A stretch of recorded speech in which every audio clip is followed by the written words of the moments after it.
All right, guys, welcome back to another episode of Navigating Modern Dating with Moth and TC.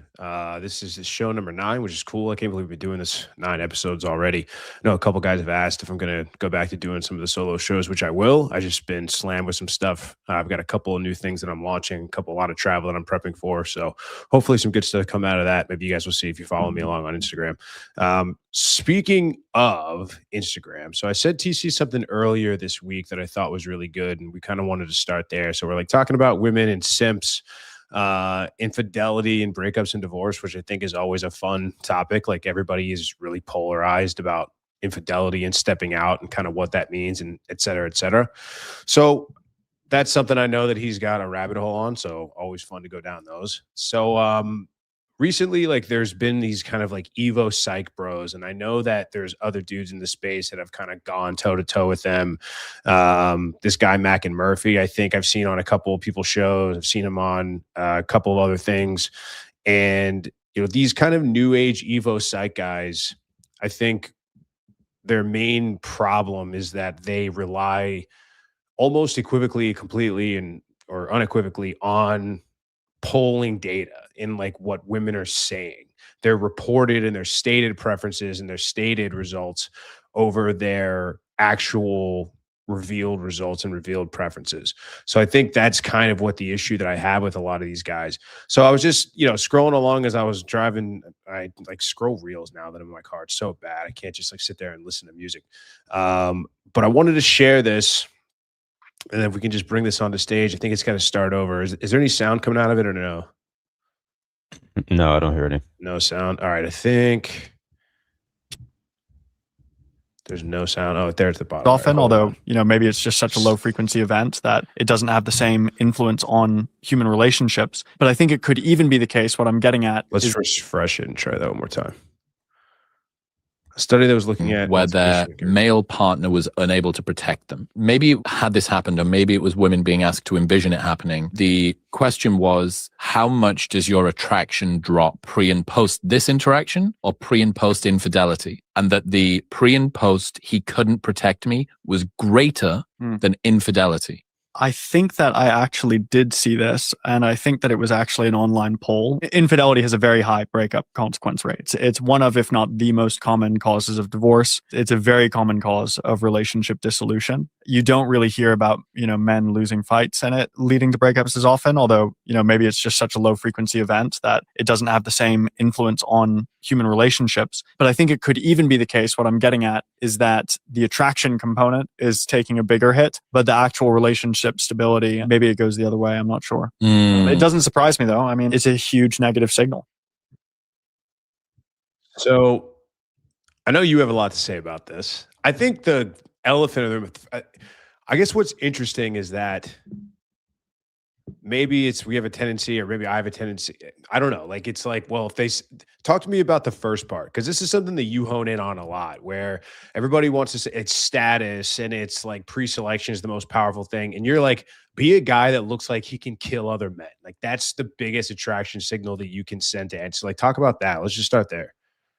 Well, this clip, the first thing that it elicited from me was the guy who was on the other side of the guy that originally posed, hey, this is what it looks like might be occurring, almost like instantly knee-jerked into like the gynocentrism, right? Where he was like, oh, well, that can't possibly, like, this is what he's thinking. This is his inner dialogue, right? Was that can't possibly be the case. And he's looking for how it could possibly not be the case, right? And as soon as I heard the first part of that clip, I was like, duh. Yeah. We're like, yeah, obviously. Of course. Yeah. And God, this is such a deep rabbit hole. But at the end of the day, like all the way down this rabbit hole, I think what this kind of looks like is if a woman is with a man that she actually respects, that she will turn her brain off and actually submit to, right? Whatever comes out of his mouth, she's going to take it as gospel. Where he puts his wiener, like, she's going to be like, that must be a good choice. I trust him. This is fine, right? So it's only the women that are like, this guy's not that good. He's not that much of my hypergamous best. Like, I'm with him because he's a good option, not the best option. Those are the women that are like, oh, he stepped out. That's it. It's over. But even most of those, it's not him stepping out. It's something else. Like, this is a straw that broke the camel's back. It's something else that happened, right? Well, that's where I kind of had the idea. We had a little bit of a back and forth. And so I agree, like off the bat, I just think it's so rare that it's, yeah, you are absolutely that guy that a lot of men, and maybe that's just the point. Maybe it's like you have to do the work to get in that position. But there's going to be questions. People are like, okay, well, what if, she doesn't think cheating's cool, right? Like, what if she's not that? Because I think this other thing, and what I was kind of thinking about was, we all know the statistics. Women leave men in breakups and divorce like 70 to 80% of the time. We've always seen that. We've always known that. And then when we, like, from our point of view, it's like women get bored, right? I think they get bored, they leave, but they won't cite boredom as a reason to leave because there's too much potential shaming attached.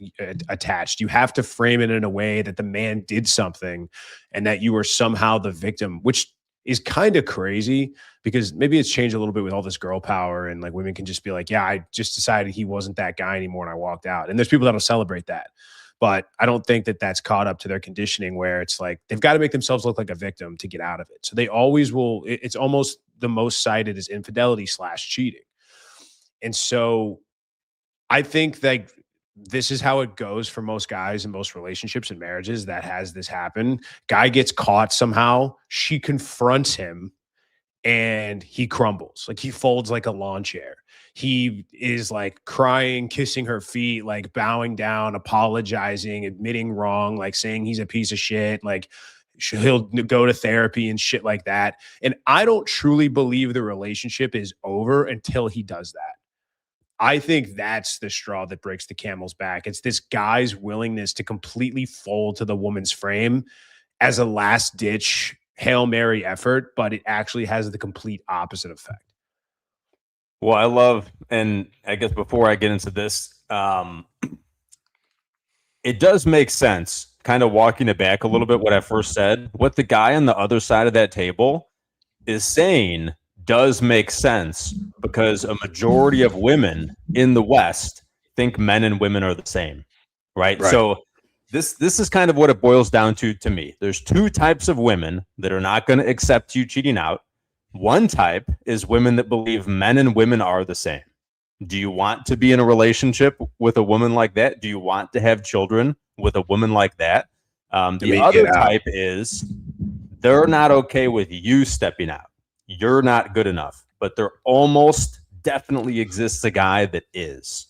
So there's women captured by the F wordism and women not, right? But yeah, the how it's presented and how guys present it or how they react or whatever, they get caught if they're sneaking around like retards anyways. One of Tate's clips always makes me chuckle because it's exactly like how I believe men should act. Where it's like a Christmas time clip, right? And the guy calls in. You know what I'm talking about, right? Yeah. Like, oh, I cheated on my girl. Should I tell her? It's like, who cares if it actually doesn't matter? Just tell her, like, yeah, I fucked this bimbo, and she was crazy anyways. Like, and then when she gets mad, tell her like, why? Like in the clip, it's like, why are you ruining Christmas? Like this is good. This showed me that I do love you. I stepped out because I thought I didn't love you.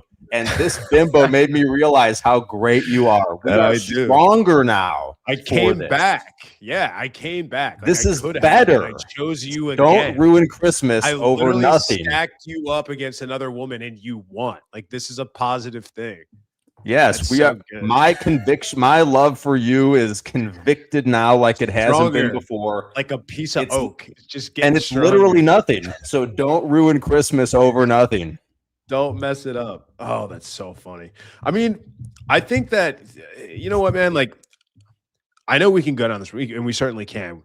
But I think that this is something that stretches across any sort of problem in a relationship.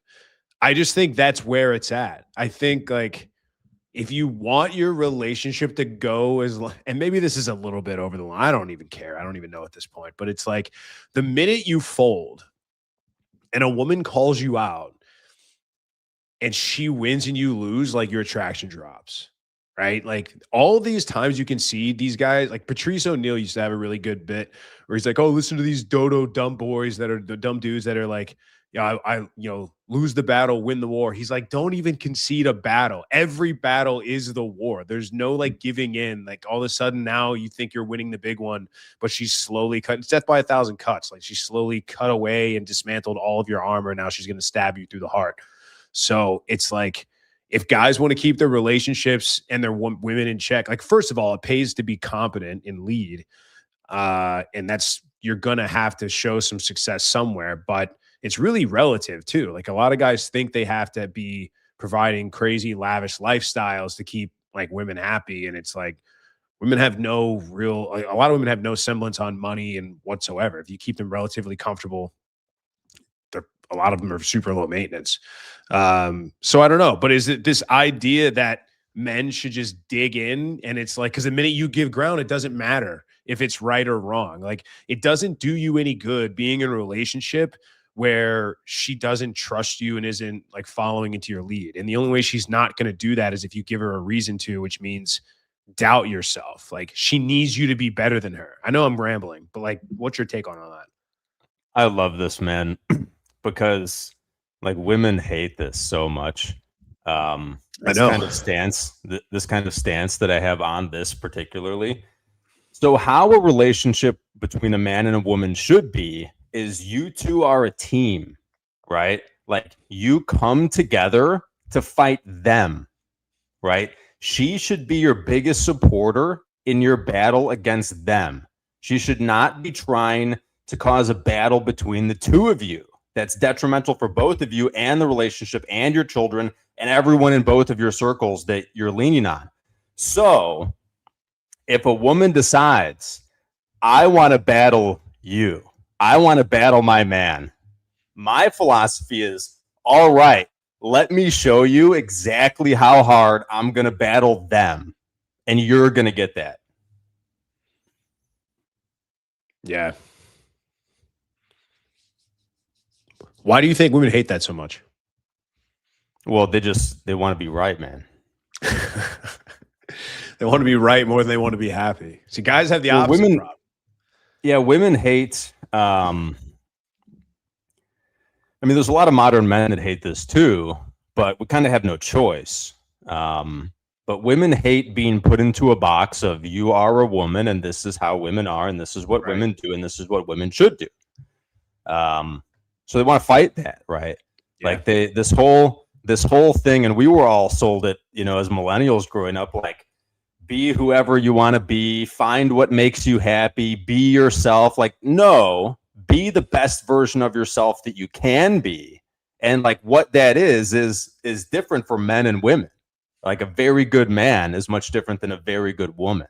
And I think women just kind of knee-jerk hard. And we talked about this on another show, I think, where like the things that men are pushed towards being very good at are not as obviously tied to biology, right? So like men being very good at physical things, men being very good at very stressful things like working long hours, solving very complex problems.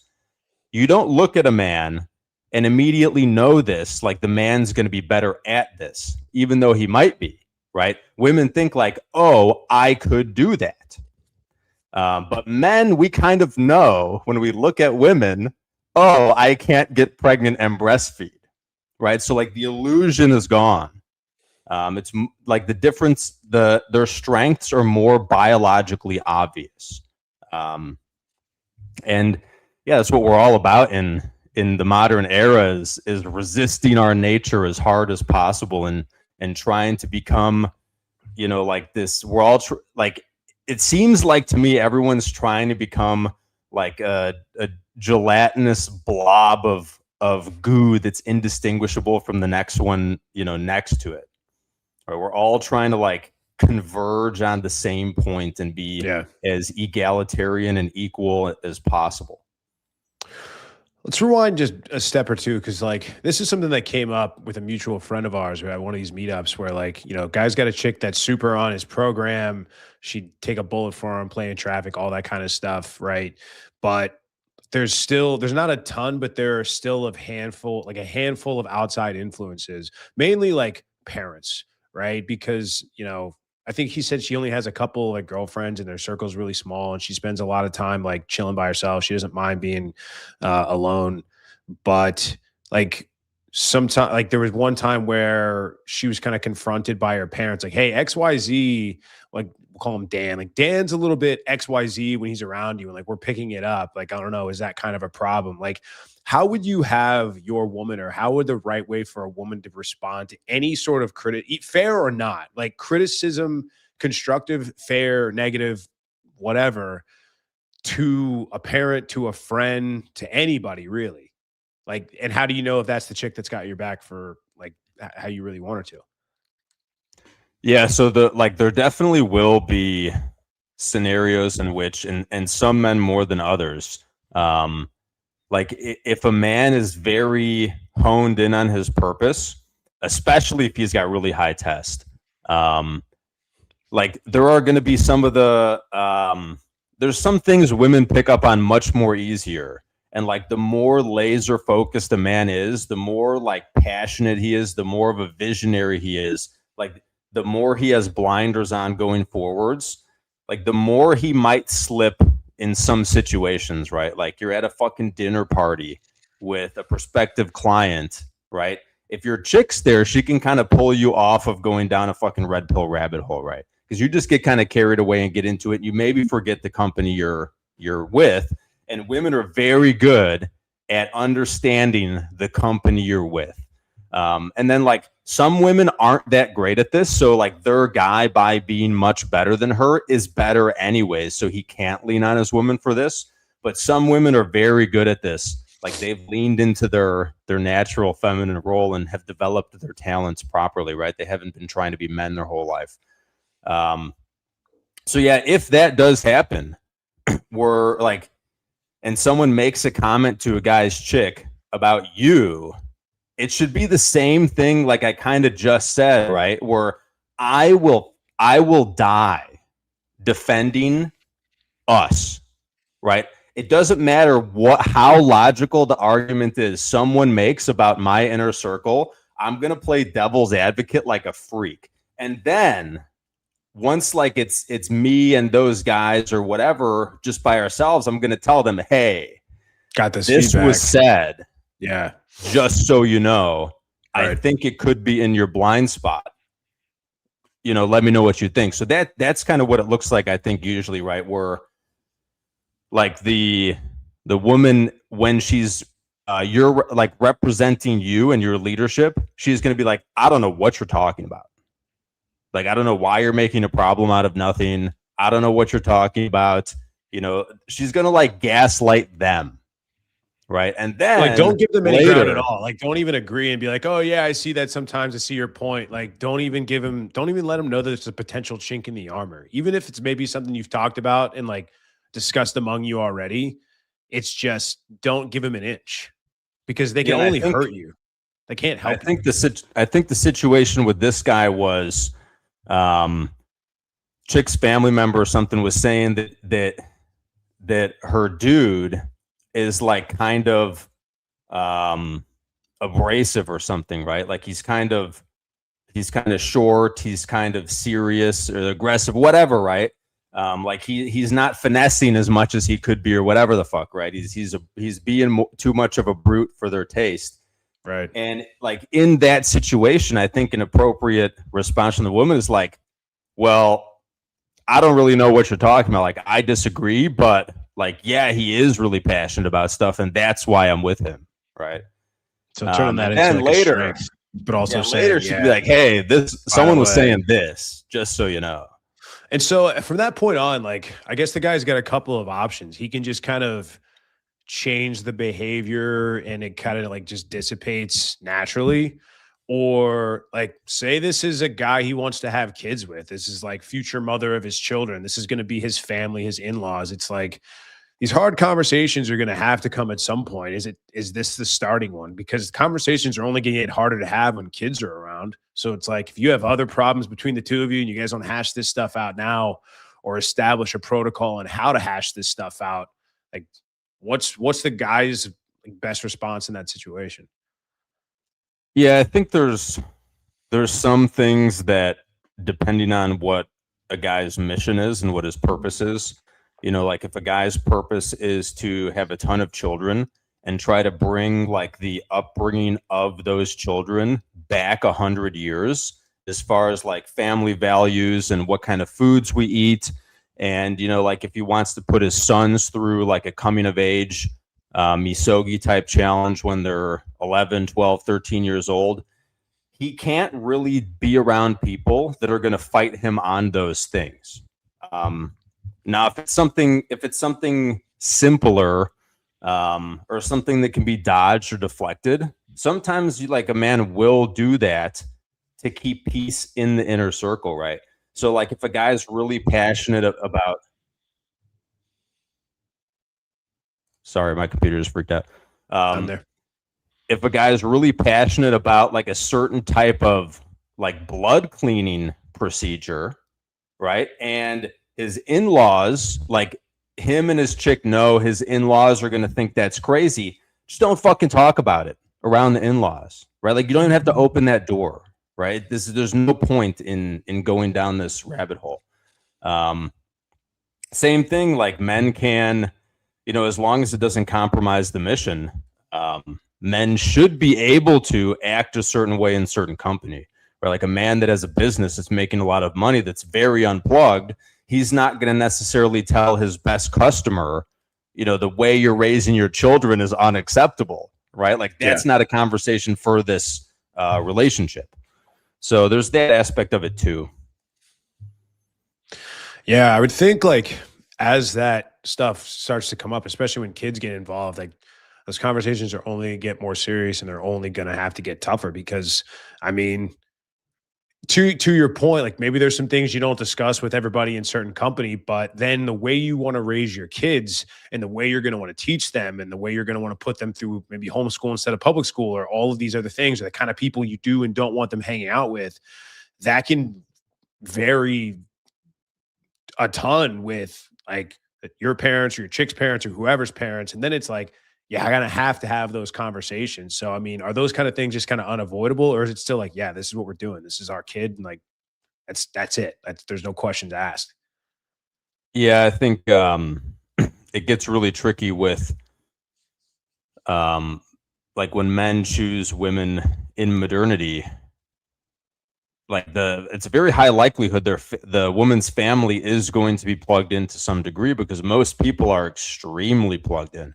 Yeah. So if you're going to raise your boys to do boy things and your daughters to do girl things, even if like your mother-in-law or someone doesn't really like it, as long as she can see the good in it and like be there for it, right? Like that's probably fine. She doesn't have to love it, right? She just has to not try to undo it. So as soon as she's like putting your son in a dress and painting his nails, now we have a thing we have to address, right? Now we have a problem, and if she spurgs out about it, right, then you have to cut her out, I think, right? Like you have no choice. Now, back in the day, this wouldn't really happen as much because like the reason the mother-in-law is spurging out about it is because she's not led properly by a man, right? Yeah. So like in order for the first group of people to make their communities to undo this, you're going to have to cut out a lot of people, I think, or be willing to at least. Yeah, I think that's such an interesting trope, like the whole momster-in-law, whatever it is, mother-in-law, and all of them, the commonality they all do seem to have is like a weak husband, is a guy that's kind of like a piece of furniture. She runs the show. You don't see women being checked by their men, like making the daughter's wedding all about them or like doing that kind of stuff. And it's always like the single mother women or the women that are with like a very doormat sort of furniture style man, which is like I guess that is what you get when but it's like, it's also tough, man. But yeah, I mean, yeah, it definitely makes you think about this kind of stuff, about, those conversations that are necessary to have. I know, like, Deb's here in the chat saying, this isn't a big deal now. I don't think we homeschool our kids and the criticism is brutal. Yeah, I think Deb probably like in her 50s or 60s at this point. But anyway, I think you have grown kids. I knew one homeschool kid my entire growing up, and he was weird. And we just thought he was weird because he was homeschooled. I can't remember if it was a religious region or religious reason or what, but it was, yeah, he was just kind of that awkward dude that we never really saw outside of sports. And then it just, I don't know. But now I think it's coming back in a big way. I think that anybody who looks at the way that, or knows anything about the way that kids are taught, raised, disciplined in schools, and now even who they're being taught by and what they're taught is all under scrutiny. And I mean, I don't know any like teachers or anything per se that do it now, but I imagine the kids' attention spans are near zero. I bet my guess is there's crazy low reading levels. Like, I think they're saying now this incoming generation, Gen Alpha, or either Gen Z or Gen Alpha, we're worse off. We've taken a step back for the first time in human history, like since we started recording this sort of stuff. The media literacy or the technological literacy got worse from the prior generation. So yeah, there's a lot of, and I think that's the tough part about where we are generationally too. Like even Gen Xers, especially boomers, trying to have conversations with people around this stuff. And I know this show is supposed to be about dating, but it's like they just are from a different time. They live on a different planet. The world has changed so much in so little time that on one hand, it's like you empathize with them because it's like, imagine how much change and how much crazy stuff that they've gone through, but also you kind of hate them because they're like our worst enemies at the same time. Yeah, I've got a close family member that was a teacher in the public school system for her entire life. She's retired now. And the stories I'd hear from her, like the last 10 years, just crazy. It really is like the culmination of a generation that was handed an iPad from the time they were able to like manipulate one with their fingers. She would tell me like the entire cafeteria is kids staring at their iPads, and the school provides iPads now, right? For like, they have all the apps for their classes and stuff on it. Like no kids are talking to each other. They're just glued. They're texting each other on the iPads right across the table. Yeah. Yeah. And then same thing. She said that a huge percentage of kids have behavioral issues now. Like we all had like the kid that would like scream randomly, that would tip over his desk, like then the other kids. Rare. And yeah, there was like 2 or 3 in the whole class. Yeah, exactly. Now it's like a third of the students are like that. And while there is like this big argument for, autism with women having children older, and also pregnant women's diets, and like everything that we're putting in and on our bodies, like that whole side of it. I think there's something also to like enabling children makes them highly dysfunctional. So like when they're throwing a temper tantrum and you put a screen in front of them, when you give them whatever they want instead of telling them to deal with it, right? Like when a kid complains about his food and you go make him new food, of course he's going to have like some sensory thing to bad food, right? Like in his developing brain, he was enabled, right, to not have to experience different things, to just be in this one way that he finds comfortable. So I think there's a really huge upbringing part to all of that stuff too. Like the kid's wearing headphones in class because he can't deal with loud noises, right? And they're like, oh, he's just like that. We can't. No, like probably no one said, oh, well, too bad. We're banging the fucking drums for the next 2 hours. Suck it up, right? I refuse to believe that human beings can exist in a state where they're unable to function under some adverse circumstance, right? Like you put him in a loud room long enough, he will get over it. Yeah. So it's just exposure. Just a mess, man. But it's like, man, and none of this helicopter bubble wrapped planet parenting makes any of the kids any better, smarter, more disciplined. Anything that drives people in society forward, it all does the complete opposite. And what's funny is like I try not to be too much of a doom scroller, but every now and then I'll go down the rabbit hole of the reels on Instagram, and it's like one of the things I've been seeing lately are these funny videos are supposed to be funny, and it's all about how badly behaved dogs are. And it's dogs that are biting and like dogs that are not paying attention or that they're just running the house. And it's like, you motherfuckers can't even raise dogs right. You've weaponized your incompetence all the way for like influence and clout to where you're just a child. And it's not even that like the problem is like, oh, we should be having more kids. It's like people can't even take care of dogs. The thing that is like will love you, all you got to do is feed it. And it'll love you like by default. You're literally the hand that feeds. They have the brains like a fucking acorn. And we can't even get that right. And not only that, we're proud of it. It's just, God, man, like this stuff really will turn your brain to mush. It's just, I'm like, I don't know. How do we ever get this far? So when I see somebody with a very well-behaved dog, we train with the SEALs and the guys over at Full Spectrum Warrior, and they've got shepherds that are like, they know their stuff. Their commands are so well behaved. They know all their shit. I mean, they got crazy. They need a lot of activity and exercise. But when you see a well-trained dog, you're like, holy shit. Because they're like misbehaved kids. Everybody's just running wild now.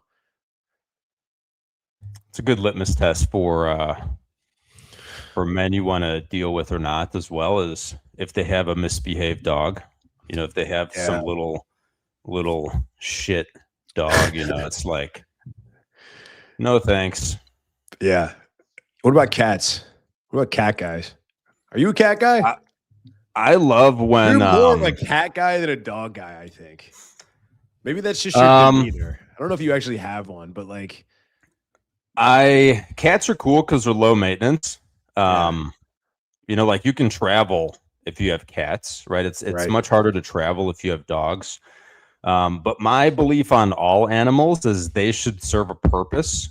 Right. So like if you have a cat, ideally it lives outdoors, and ideally it's there because you need something to catch rodents, right?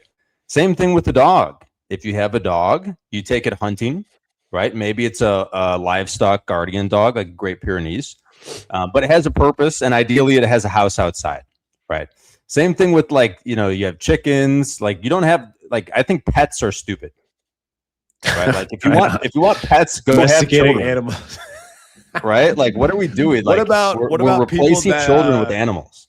What about people that will adopt a dog as like a child test? Like, oh, let's get a dog first, and then see if we're good with kids after that. You buy that? I don't know. To me, it's really funny. Right? It's like, let's adopt this dog and see if we're good with a dog first before we have children. And it's like, no. How about you do what every other human before you did and have children and figure it the fuck out? Yeah. Because like if you're bad, like they're this never is the good baby dog test. parents. That's the thing. They're never good at it. They're just and these are the dogs that run the house because their dogs become their their like proxy child. The dog's a proxy for their actual child, and then they just let it run wild and run rampant, and they record it and put it on Instagram. Like the amount of Instagrams I see is sickening to me. This is what they don't get. You're not going to adopt a dog and you're just like a great dog trainer, right? Like you adopt a dog and it forces you to learn how to take care of a dog. Be responsible. Or to so keep have a child because that forces you to learn learn how to take care of a child, which it's makes true, you man. a better person.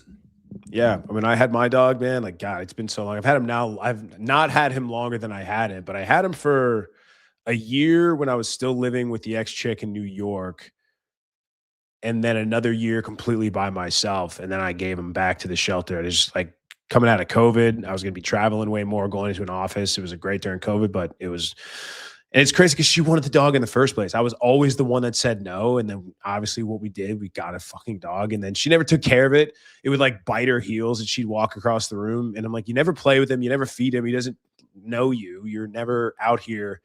Like, I'm the alpha dog. Like, I can sick him on you. And she just didn't like that because it was her idea in the first place. But yeah, pets, yeah, man, I don't know how we kind of got here. Like the same ex-girlfriend, very insane pet family. Like insane. I had never met people like this before, where we'd be in the middle of a conversation and there's a dog walking by and they would all break their necks to talk about the dog and like, oh my goodness, a dog. And they would go outside and like pet, we're in the middle of dinner and they're going outside to pet this dog. It was really, really wild.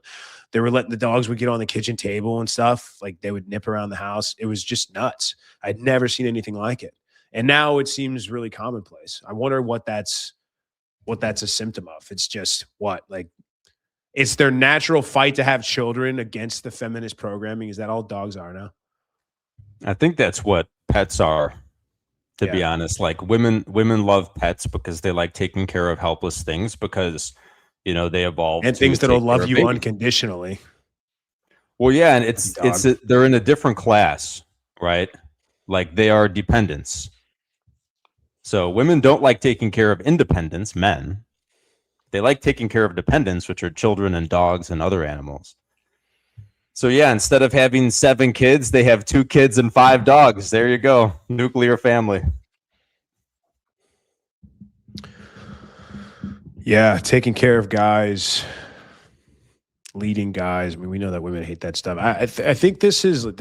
I saw a reel. I don't want to really get into. I think like just as a general rule, I'll say this because I don't want to give too much away about this woman. But like she's chick from college, but she's one of these like life coaches, and she's like mid-30s. She's single. Both of her roommates from college are both married with multiple children. She's single and like 34.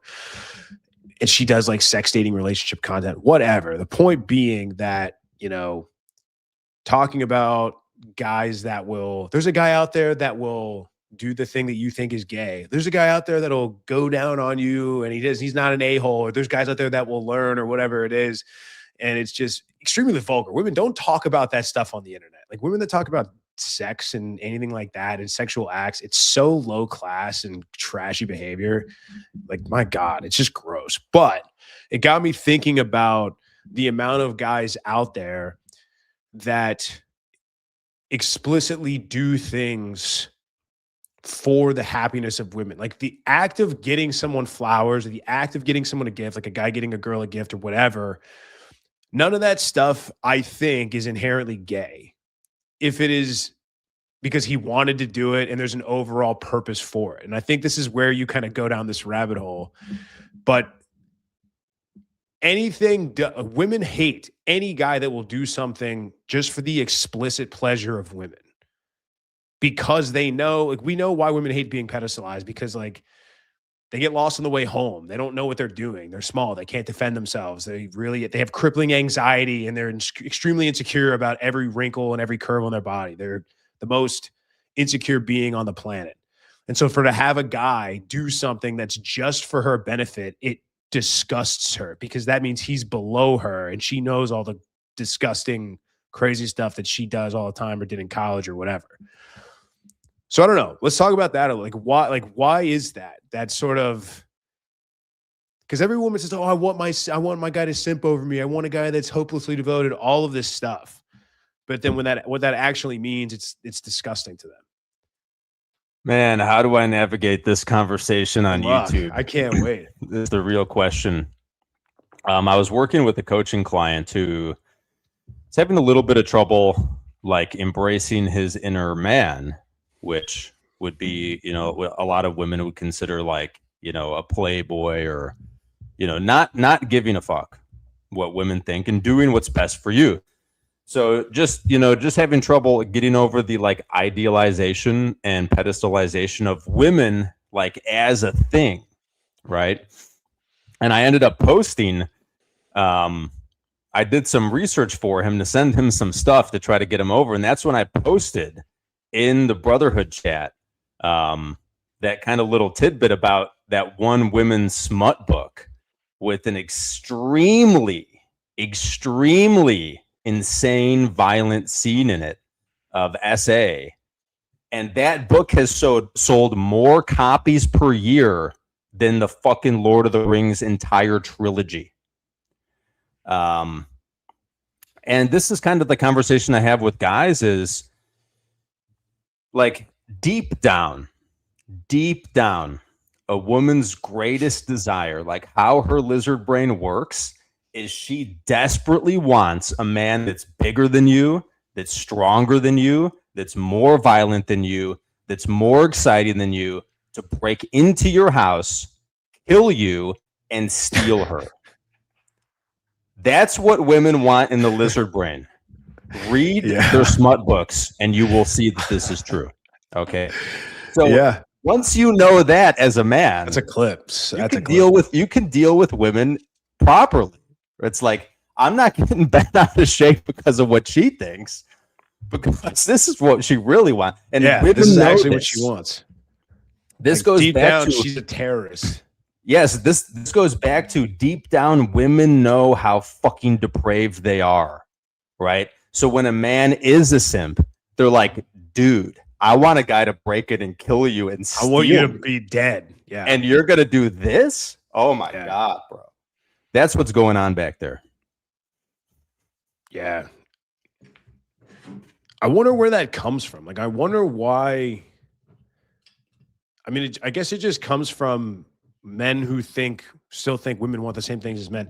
If men could get propositioned to be, hey, like a girl DMs a guy and goes, hey, do you want me to fly out to you and blow you and you don't have to do any work and you can just sit back and enjoy it, and then after I'm done I'll just leave.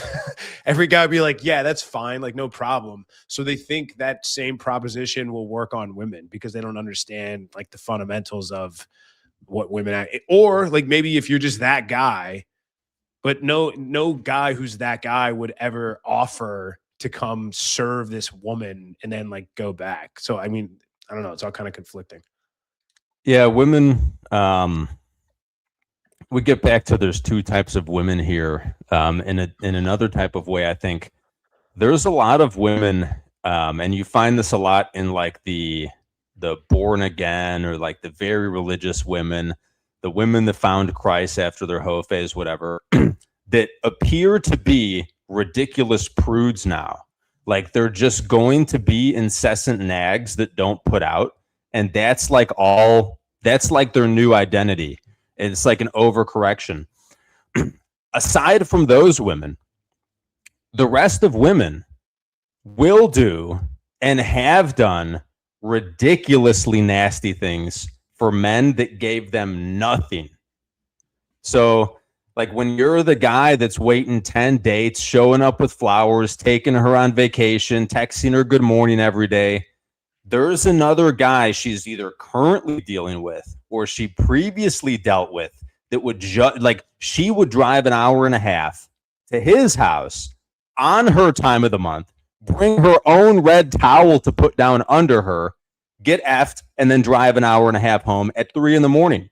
for nothing. So then how is she going to look at that? Like she knows this is who she is. She knows this is her nature, but the man doesn't see that. Right? He's like, oh, sugar and spice and everything nice, right? You know, I'd treat her like a princess. But she knows she doesn't deserve to be treated like a princess, right? So that's where like the visceral ick comes out. But then you do have some women that are like very, very, I don't know if prude is the right word, but like something's wrong. Like they will not allow themselves to be of their nature. Like they're trying to fight it so much that they're like overcorrecting, and these are women that just don't put out, right? Like they're just miserable to be around because they're not fun. All they do is make rules, you know, for everyone, even attractive men that want to show them a fun time.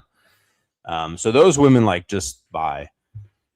You know, they're just going to be those women are the ones that the Bible verse about it's better to be living on the corner of a roof than in a house with a nagging woman. Those are the ones that those verses were written for. Yeah, fuck, man.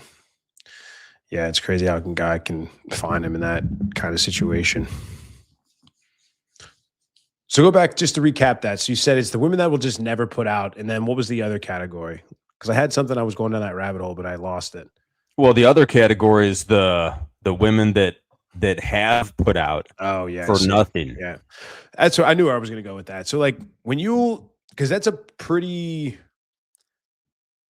that's something you'll lean into with a lot of guys. Like, as you mentioned that before, you'll say like, you're not mad enough. Like you're nowhere near angry enough. Is that kind of, do you find that method to unplug them more often than not? Do you get a lot of resistance on that? Do you get guys that just want to argue with you and say, oh no, like that was her phase, or but she didn't really like that guy? Or is it really, do you get a lot of guys that wake up and they're like, holy shit, like I'm a sucker and I want to stop being one?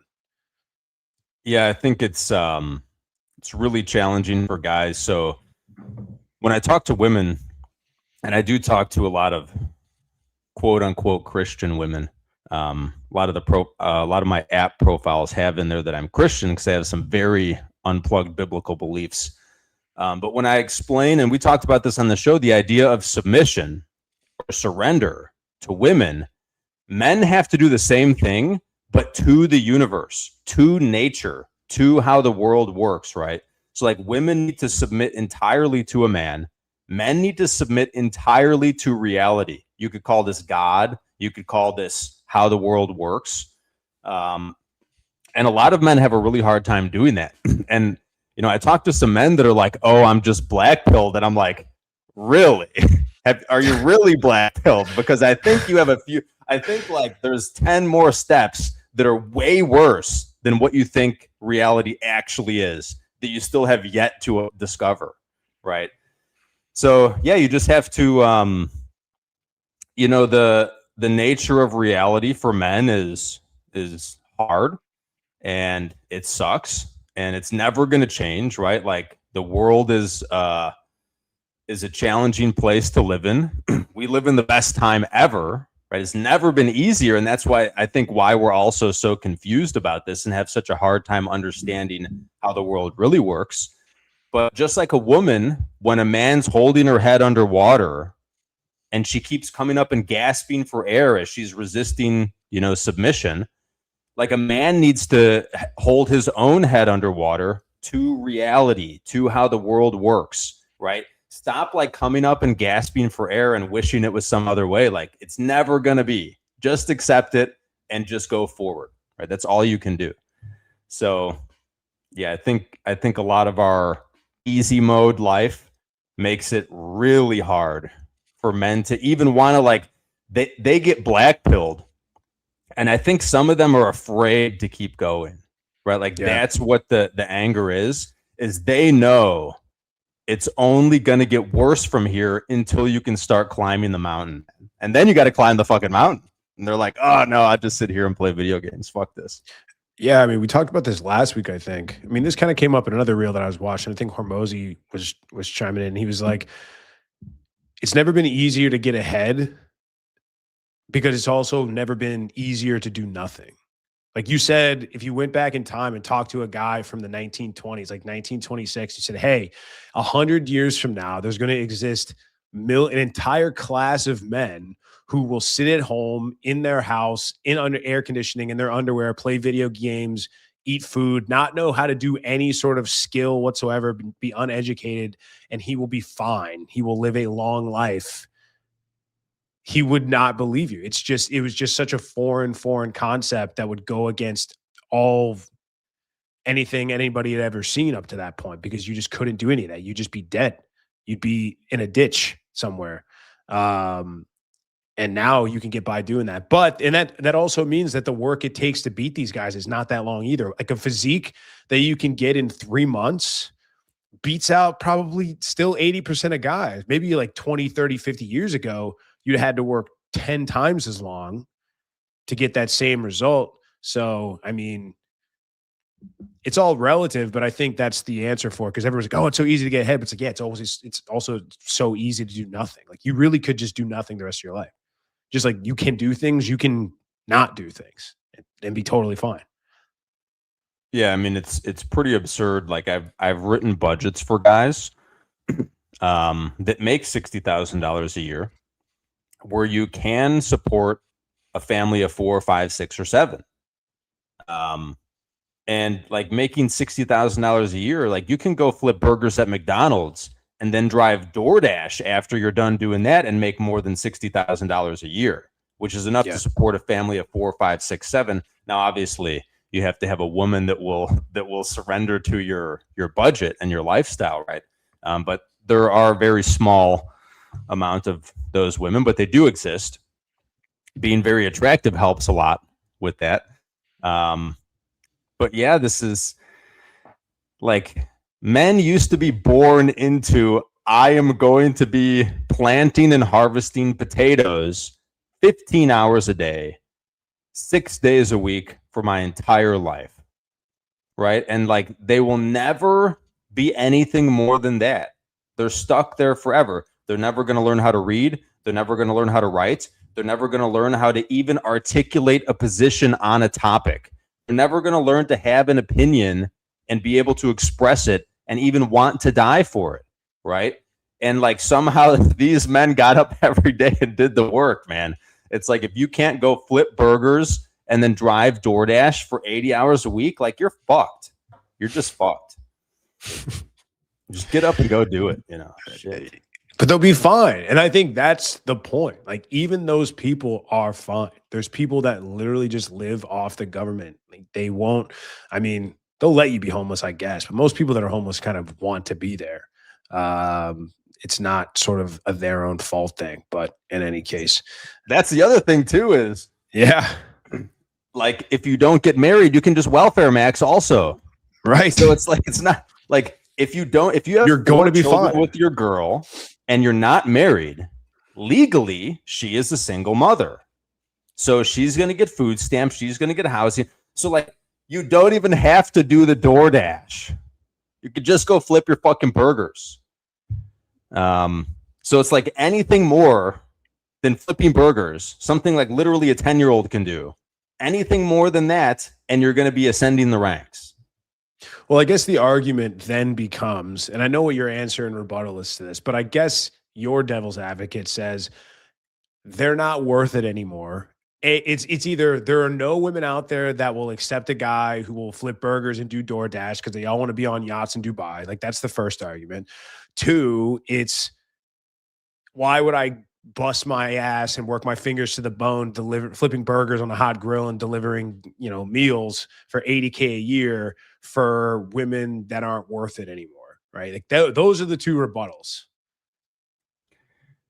Yeah, I mean, I see it daily, weekly, monthly. I see women that, granted, are not the most feminine women and are not the most beautiful women, but they are in a deep level of submission to a man that doesn't even have a job. And why? Because he's attractive to her, right? He's aggressive. He's assertive. He's exciting.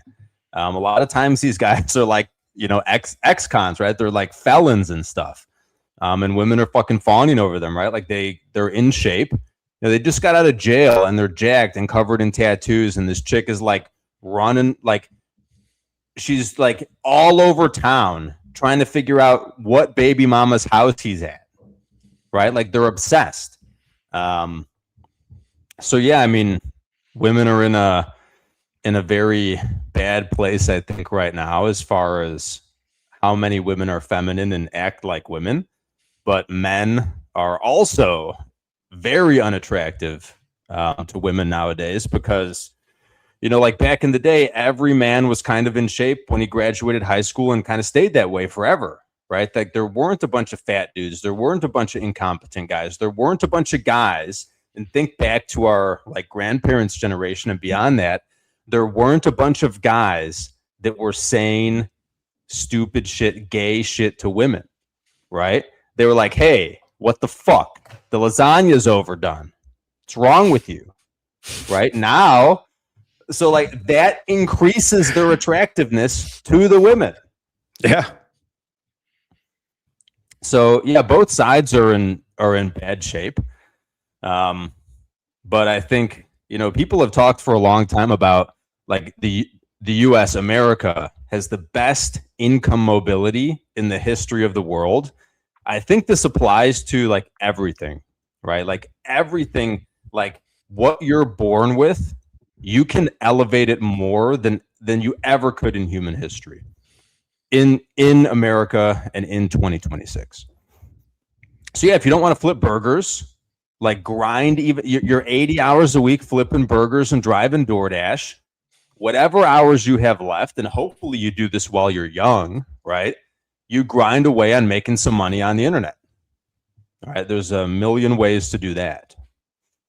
And like one way that a lot of guys don't think about is if you do a side hustle, like you go get a pressure washing machine and you're knocking on doors and trying to make money that way, or you go get a lawnmower and a trailer and do yard work, you can document your process of like starting your business, starting your side hustle. That can be the content you make on the internet that you can eventually monetize. So there's just a million ways. And this is why women have no tolerance for men that don't have anything going on, because there's a million ways that women can see. It's never been easier for men to not be useless, right? And then they're like, see a man that's useless and they get an extra ick. Yeah, the never-ending battle of whose fault it is. It's men are weaker now, or women are not worth being strong for, and that kind of thing. It's like at the end of the day, it doesn't really matter. Like we're all going down if this continues. You know, somebody left a really interesting comment. They were saying over in places like India, they had some suggested reading for us as we were talking about like the decline of the birth rate and the replacement rates and mass immigration and things like that. And they're like, oh, well, the rate's not that high. It's like a nation. It's like a global, birth shortage, not just here in the West. So, I mean, at the same time, you bring tens and hundreds of millions of people over here over enough generations. I mean, I don't know. What's your response to that? Like, or did you already know about that?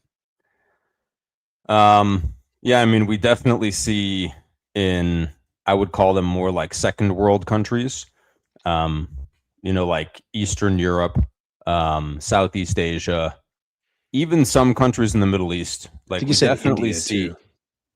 Yeah, I mean, India maybe to an extent as well. But we definitely see the F wordism like making its inroads there too.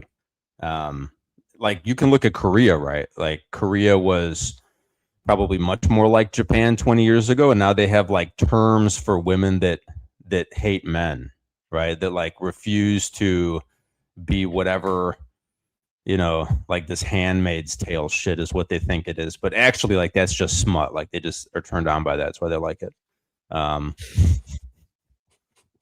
But yeah, you see it other places too. And who knows, maybe the entire world's birth rate ends up becoming below replacement, right? And then, society will collapse and we'll go back to normalcy, or we won't and we'll go extinct. Who knows? Extinct. Personally, yeah. I feel a duty to my ancestors that suffered for me to exist, to do my part and have as many children as possible that I can protect, provide, lead, and guide for.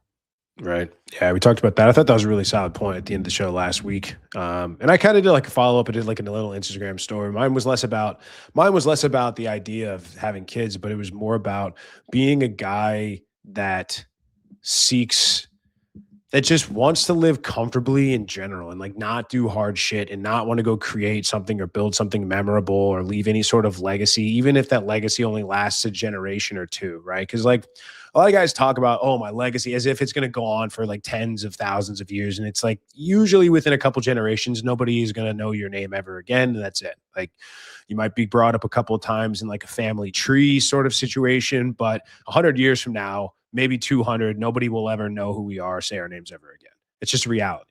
So at the same time, to completely sit here and say, I have all these amazing comforts that I'm allowed to have because of men before me that created and built this great society while they were doing much harder things, is in a way disrespectful, because it's, again, it's really easy to be comfortable. So doing the opposite of that is the same. It's the thinking that moved things forward and moved people forward and moved society forward. So why now, just because we can do the opposite, we shouldn't, essentially. We should continue to do things the way they've always been done. Yeah, I don't love the this idea like 100 years from now, 200 years from now, like no one will remember that you exist. Like maybe it's my nihilism. It is true. But like the things that make you unique, right? Like the things that other people like about you. I think these things are more nature than we know. And I think like you can live forever through your children, right? Like I had this really incredible experience in Algonquin on the last trip, actually. The third time I was out in the park, and shameless plug for the Brotherhood meetups. But I had a couple of guys that were on my calls in the academy and in the Brotherhood that got a lot of value from it and were able to fix some things in their life. And I met them in person for the first time in Algonquin.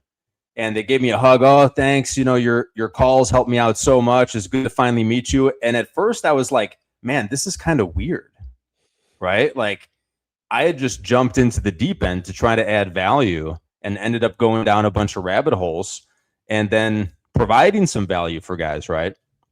And as the weekend progressed, or the 5 days progressed, I saw like each guy in the park, like every guy has this unique gift that they give to the people around them.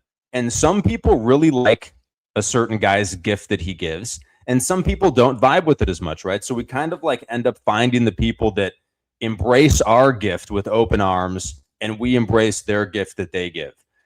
And when I was looking off across the lake, you know, in a altered state of consciousness a bit, I realized that I've seen like the gift I have, I've seen it in the men in my family, right? It's not something that was like just a product of my upbringing. Like I've seen it in my dad, I've seen it in my grandpa, I've seen it in my great grandpa. And a lot of it is I'm not that serious. You know, like everything can be kind of funny. And I kind of realized in that moment, like 1,000 years from now, there can be some men in a backcountry trip in Algonquin, and this gift that I have that other men like can still be being given, right? So like the part of me that makes me valuable, I can pass on, right? It can live forever. That's very true, man. Very poignant. I mean, you know, just hope that that chain somewhere doesn't get broken somewhere down the line. I mean, like we've seen it. I mean, I've seen it in my own, you know, family and friends of families, man, where it's like very strong patriarchal structure, and then over time just gets watered down. And but maybe that's the correction we're all headed for. But yeah, I think that's just such an interesting way that you put it. A lot of times with just these guys, where it's just so much of this is giving yourself permission to ask yourself what you want and then go for what you want, like unapologetically, while everyone else is telling you from the time that you're old enough to understand that you need to be of sacrifice, that it's your duty to protect others. And now strangers and people that you'll never interact with, or you'll never say two words to, or share a meal with, you owe them some sort of this undying loyalty. Yeah, we need to get back to freaking spears and arrows, man, for sure. Yeah, and what a lot of guys, because I was in a similar boat just 2, 3, or 4 years ago. A lot of guys don't know, like a lot of guys think they don't have a gift to give. True. Right. And what I've found is that a lot of that comes from having no idea who the fuck you actually are. And I think the reason that a lot of guys don't know who they are is because they haven't figured out what they want and then started and like going to get it. Because what you want is very intimately connected with who you are. So like if you're always giving a woman what she wants instead of figuring out what you want and going and getting it, you will never figure out who you are. You will never figure out what your gift is to give other men and to give society and to give to your family and women. And you will never want to have children because you think like, oh, it's pointless. I'm just another cog in the machine. Who cares? Like they'll have kids. It's fine. I don't need to have any. And that's basically where I was before joining the community and figuring out who am I, man. Yeah, man, you had quite the transformation. I mean, you came out of that park completely different person. Like I used your quote, or one of your quotes that you wrote about a post, like in the header of the landing page, which is, I think, ready. I mean, I haven't started running ads for it. Those aren't quite ready yet, but I could probably just start promoting the page. I don't know. I don't even know if it's ready. Like, I don't know if Justin would be cool with me putting this in the let me see here. I don't know. Maybe we'll give it one more week before it's ready. And then I'll drop it in there. Actually, Consult with the tech department, man. let's just do it. Open up spots to the Algonquin trip, guys. That's something that I'm going to put that actually in the description for this video as well. So I think the page is ready. If you fill out a form, you should go to my email. And if you're interested, we'll be able to like book a call and talk a little bit more about it. But yeah, really jacked about it. We're opening up meetups to non-members this year. We're going to start to wrap the show up. But I think it's a good way to figure out who guys are. We talked about the litmus test of doing the hard shit. And there's a lot of guys that will sign up saying they want to do stuff and then they never do. This gets that out of the way, and it gets these guys around other guys that are moving forward in the right directions. And it's like we've kind of decided amongst the top guys in the group and the guys that have been around for a long time. It's I think what our purpose is for this kind of thing. We talked about this last week, but it's finding guys that you can actually build a life around, like finding guys where your sons can play with their sons and your daughters can marry their sons and vice versa, and protect and insulate the people you care about from the BS of the world while having people that simultaneously have your back. So it's less about like, if you want to learn crypto, go to a crypto conference. If you want to go to learn in real estate, go to school. Like you want to learn the law, go to school. You want to network, go to business conferences. But, if you're looking for the kind of guys that are going to go in the backcountry and the wilderness and that are going to run and shoot and learn how to protect themselves and fight and get punched in the face by me and vice versa, and, would have your back in a heartbeat. Like that's the culture and that's the community that we're really trying to build. Not a fan club, not a, hey, like you guys saw me on YouTube and you think I'm really cool and you want to hear me talk red pill shit. Like that's not what we're about. So that's just something I'm really jacked about. So there's already guys, Chris. So there's already 7 guys from the community, from our community, from the brotherhood that are signed up. We're looking to fill some extra spots. And so, if you want to jump on the horn or something like that, just fill out a form. But that goes for any guy out there that's kind of looking for that tribe. And Algonquin's a great place to do it. I think it's been one of the most transformational places that I've ever been to with the guys.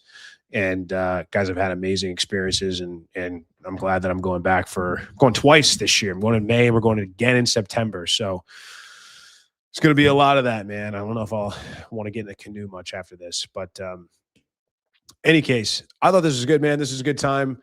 I don't know. It shows on StreamYard that we have 200 plus people watching, but I think on YouTube it's 30 or 40. So I don't know if that's weird inflated numbers or if it's coming from Twitter X or something like that. But either way, if you guys aren't subscribed to the channel already, would love to have you as a subscriber. We're close to getting to 1,000.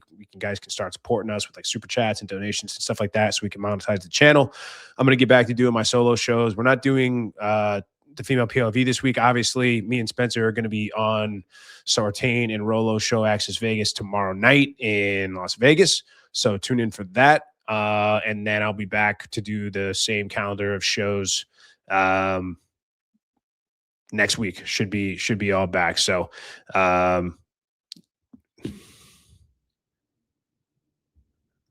right on. Who's Mexican Iron Man? Do we know who this is?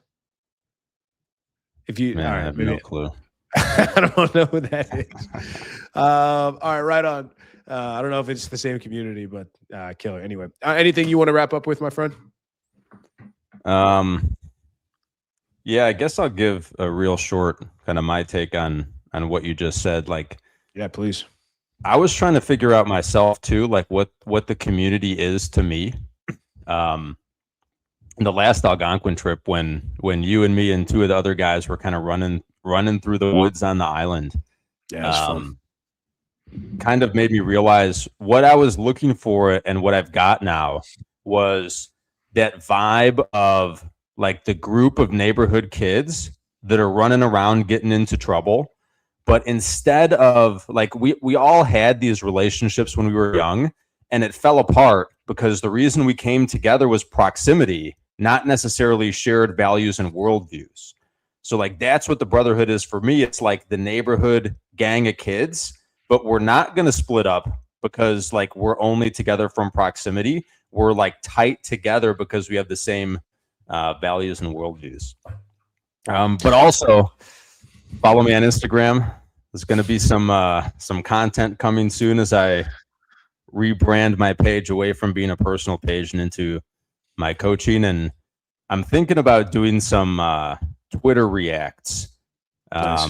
where I put some of the like stupid or Green screen controversial stuff stuff on Twitter behind me and Yeah. kind of give my thoughts instead of doing so on Twitter or Yeah. X, whatever we're calling it You now. can video on Twitter too, so maybe I don't know. You do that, but yeah, that'd be awesome, man. We'll look forward to seeing that and like on the Instagram. So make sure you guys are following TC. Yeah, if you guys are interested in the community, like head to that page. I mean, there's links to the Brotherhood on that page as well. So if you guys want to just sign up, but like you're getting a trip out of it, and you know if we decide to roll with you, then the entire cost of that trip rolls into the first year membership. So it's a really easy way to bang out, 2 for 1, as they say, as opposed to paying a big chunk of money and then another big chunk of money for a meetup. So try to make it easier on you guys because we want to grow this group and we want to get guys that are they who they say they are and are not just watchers, man. Like I think one of the things that frustrated me so long about this space is that a lot of guys that were coming around were just watchers. They said they wanted to show up and they wouldn't. So it's really rare. So it's like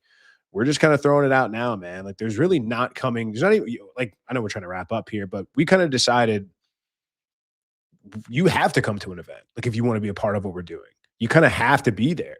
We want to see what kind of guy you are, and if you're going to show up and if you're going to do the hard thing, because that's a really easy way. It really would suck to build a relationship with a dude for 6 months to a year, and then he shows up to a meetup and you're like, man, this guy can't even carry his own weight. So you kind of want to get that out of the way early. I don't know if you had anything on that. No, man, the meetups Right are on. awesome. That's Cool. how you figure your shit out, man. Like you gotta show up. You gotta put yourself out there. You gotta put yourself in uncomfortable situations because that's how you grow and that's who you figure out who you are. Yeah. And who your friends are, man. So, I mean, there's guys that have changed my opinion of them for the better, and certainly guys that have changed my opinion of them for the worse at some of these meetups. So, I mean, it's all about how you show up and if you work hard and do the shit you're supposed to do. All right, guys, we're going to wrap with that. Tune into Access Vegas tomorrow night. If you're not subscribed to the channel, go over there. We'll be over there. I think we're going to start, I think it's 5:45 Pacific, so like 8:45, 9 o'clock Eastern. And then yeah. And then I've got a little more travel coming up.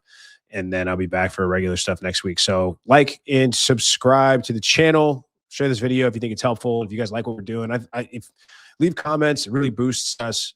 We kind of like going down these rabbit holes and having these different conversations instead of your same run-of-the-mill like red pill stuff. So if you guys want to see more of this, it helps to subscribe and like the stuff and share it with folks around you if you think it's helpful. But with that, we'll go ahead and wrap up and see you guys next time.